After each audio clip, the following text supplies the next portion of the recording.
Welcome dear friends. Ishopanishad सूत्र संख्या 6। जो कोई संपूर्ण चराचर जगत को परमेश्वर ही में देखता है और संपूर्ण चराचर जगत में परमेश्वर को देखता है, इससे वह निंदित नहीं होता। यहाँ पर माइंडसेट या परसेप्शन की बात की गई है। आपने योग दर्शन में देखा होगा धारणा, ध्यान और समाधि। धारणा का अर्थ होता है माइंडसेट। माइंडसेट मतलब एक गोल, एक टारगेट। जब टारगेट सेट हो जाता है, उसके बाद जाता है वहाँ पे ध्यान।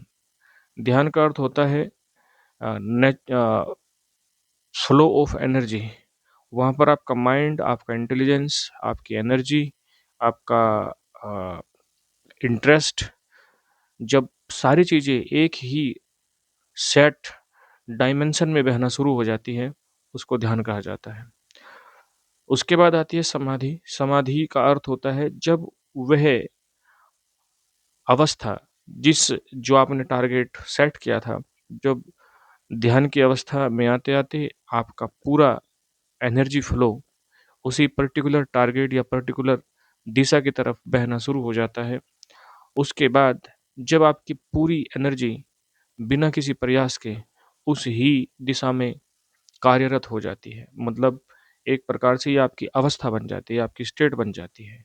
मतलब पहले आपने टारगेट सेट किया था कि मुझे समाधि में जाना है या आत्मज्ञान प्राप्त करना है। उसके बाद ध्यान में जो आपने टारगेट सेट किया था, उस टारगेट की दिशा में आप अपनी पूरी ऊर्जा को फ्लो होने का समय देते हैं, आराम से बैठते हैं, ना कोई चिंतन करते हैं, ना कोई मनन करते हैं, आप आराम से बैठ जाते हैं। आपने टारगेट पहले से ही सेट किया हुआ है, तो जिस तरफ आपका टारगेट सेट होगा, उस तरफ आपकी एनर्जी ऑटोमेटिकली बहना शुरू हो जाएगी। जब आपकी एनर्जी ऑटोमेटिकली बहना शुरू हो जाएगी, तो समझ जाना कि ध्यान प्रक्रिया जारी है। ध्यान प्रक्रिया जारी होने के समय बहुत ज़्यादा एक्सपेरिमेंट, बहुत ज़्यादा छेड़खानी नहीं करनी चाहिए, क्योंकि ये सब नेचुरली होता है। आपका काम था सिर्फ धारणा तक, माइंडसेट तक, टारगेट तक। टारगेट था कि मुझे आज सत्य का अनुभव करना है। जैसे ही आप अपने एनर्जी को एक डायमेंशन दे देते हैं, एक टारगेट दे देते हैं, आपकी पूरी एनर्जी उस तरफ बहना शुरू हो जाती है। जब नेचुरली आपकी एनर्जी उस तरफ बहना शुरू हो जाती है, तो उसको ध्यान कहा जाता है। समाधि का अर्थ होता है कि अब आपको सोचना भी नहीं पड़ता कि मेरी एनर्जी को कहाँ बहना चाहिए, कहाँ नहीं बहना चाहिए, बल्कि उस पर्टिकुलर दिशा में बहना ही आपकी एनर्जी का एक परमानेंट नेचर हो जाती है, एक परमानेंट बिहेवियर हो जाता है और आप ऑटोमैटिकली सदैव ध्यान की ही अवस्था में रहते हैं, शांत अवस्था में रहते हैं, अवेयर रहते हैं, होश में रहते हैं। उसको ही समाधि कहा गया है। अब ये बात मैं आपसे क्यों डिस्कस कर रहा हूँ? इसका सिंपल रीज़न ये है, यहाँ पर बताया गया है, जो इस संसार को परमात्मा में देखता है और परमात्मा को इस संसार में देखता है, मतलब सिवाय परमात्मा के अलावा वो कुछ देखता नहीं है। तो धीरे-धीरे उसकी जो धारणा है, वो मजबूत होनी शुरू हो जाती है और जो इस संसार के अंदर, बाहर की दुनिया में वो दिव्य तत्व है, वो धीरे-धीरे अपने आप को प्रकट करना शुरू कर देता है। आपकी बुद्धि के अंदर, जिसको ऋतंभ्रा या प्रज्ञा की अवस्था बोला जाता है या स्थित प्रज्ञावस्था बोला जाता है, वो धीरे-धीरे उद्घाटित होने लगती है और एक सूक्ष्मता आने के कारण वो जो रहस्य, परम रहस्य है, वो अपने आप को प्रकट करना शुरू कर देता है। तो पहली चीज़ होती है संसार। संसार का मतलब है बाहर की दुनिया। बाहर की दुनिया में भी आपको वही सूक्ष्म तत्व, वही दिव्य तत्व आभास होने लगता है और ये बिल्कुल भी हैल्यूसिनेशन की अवस्था नहीं है। ये ऐसा नहीं है कि आप आँख बंद करके बैठे रहेंगे और आप अपने दिमाग में कोई भी बात ख़याल करते रहेंगे, सोचते रहेंगे। ना, ये सोचने वाली बात है ही नहीं। ये है दर्शन। जो दर्शन का अर्थ होता है सिर्फ़ देखना, विटनेस, वॉचफुलनेस।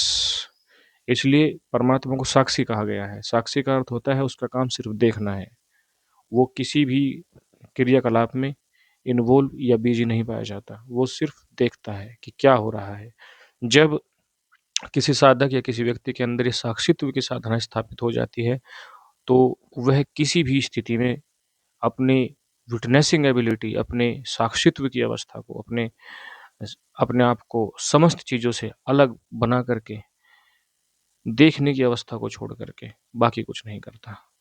ये जो देखने की अवस्था है, यही जागृत अवस्था है और जैसे ही कोई इस अवस्था में पहुँचता है, वो भी देखना शुरू कर देता है, जो इस पूरे ब्रह्मांड का सबसे सूक्ष्मतम रहस्य है। तो यहाँ पर ये इसको बिल्कुल भी आप माइथोलॉजिकल मत समझिएगा कि सब में परमात्मा अ, होता है, मान लो नहीं, मानने का मामला नहीं है। ये पूरा का पूरा एक साइंटिफिक कॉन्शियस एवोल्यूशन है। जो लोग मानते हैं कि मान लो, मानने से क्या होता है? कुछ नहीं होता है मानने से। सब लोग मानते हैं, लेकिन मानने के बाद भी हरकतें हमारी वही रहती हैं। जब तक आपके व्यवहार में एक सात्विकता नहीं आती, जब तक आपकी बुद्धि के अंदर एक सूक्ष्मता नहीं आती, जब तक आपके व्यवहार में एक दृढ़ता नहीं आती, तब तक आपके मानने से कोई फ़र्क नहीं पड़ता। फ़र्क तब पड़ता है कि जब आप जिस चीज़ को मानते हैं, उस चीज़ के अंदर डूबना शुरू कर दें, उस चीज़ का अनुभव करना शुरू कर दें। जब तक आप मेडिटेशन नहीं करेंगे, शांति से नहीं बैठेंगे, ये चीज़ें आपके अंदर स्थायी रूप से अवस्थित नहीं होगी, टिकेगी नहीं है और जब तक ये चीज़ें आपके अंदर टिकेगी नहीं, तब तक इन बात का कोई मतलब नहीं है। यहाँ पर आप देखते हैं विभिन्न धार्मिक संप्रदाय हैं, बहुत सारे धार्मिक लोग हैं, लेकिन ना उनके विचारों में धार्मिकता है, ना उनके कार्यों में धार्मिकता है, ना उनके जीवन में धार्मिकता है। इसका सिंपल मतलब ये होता है कि वे सिर्फ़ बात करते हैं। बात करना धारणा नहीं होता। धारणा का मतलब होता है संकल्प शक्ति।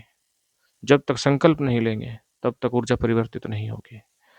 हम सिर्फ बात करते रहेंगे और ऊर्जा जिन निचले स्तरों पर बहती रही है, उसी निचले स्तरों पर बहती रहेगी।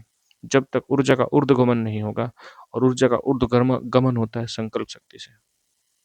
तो यदि कोई व्यक्ति संकल्प नहीं ले सकता है, उसके लिए साधना का पथ, धर्म का पथ, उम, दिव्यता का पथ, भव्यता का पथ, महानता का पथ अभी तैयार नहीं है। वो इसलिए तैयार नहीं क्योंकि वो खुद तैयार नहीं है। धन्यवाद। God bless you.